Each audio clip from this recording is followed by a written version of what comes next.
Hi everyone, it's Joanne Fedler here, author and writing mentor. I'm going to talk a little bit today about the problem of writer's block.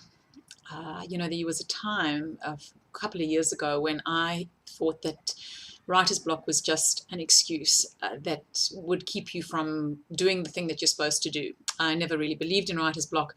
I used to come to the computer every day and I had plenty of stuff to say. I never ever found that it was difficult. The words always came easily. So I actually thought writer's block was really just a form of procrastination and an excuse not to just get down and do it. I used to say writing is like any other job. You sit down and you give it your best shot. Then I had an experience that humbled me because a couple of years ago I started to find that coming to the writing was not as easy as before. I had one book came out after the next, so as soon as I finished one book I was straight into the next book. And I found that it became harder and harder to get to my computer and to feel motivated by what I had to say.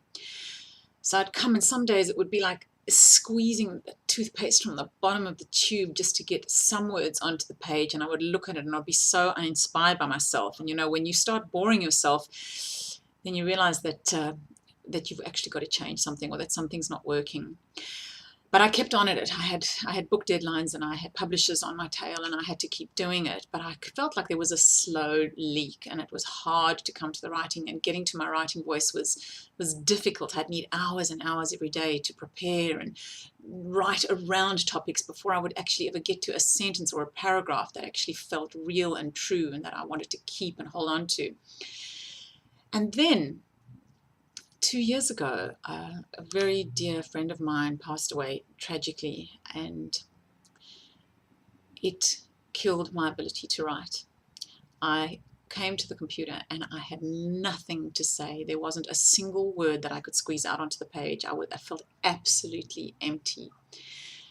And that was when I understood that this idea of writer's block, which might not be the right word, but it's just a kind of feeling more of emptiness. It didn't feel like a block as much as it felt like a sense of emptiness, that I didn't have anything worth saying, that I didn't have anything that I wanted to put on the page.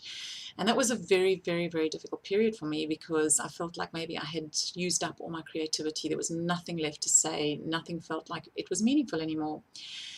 And what I did during that time was I sort of reinvented myself, and I decided that instead of doing my own writing, what I would do is I would teach other writers to write. That I know how to write, I just can't do it at this time. And that's when I started offering workshops and writing retreats to other writers. And what I found is that by helping other writers and by talking about writing and sharing my knowledge about writing, and listening to my own advice, which is when I always tell people that when you are stuck, to write about being stuck, I started taking some of my own advice, and slowly but surely it felt like that emptiness inside me started filling up again, and I was able to come to the page. And would say in the last, say, 6 months or so, that I felt a real resurgence of the energy of writing again. So what I want to say to you about that feeling of emptiness is to examine what it is about and to honor it.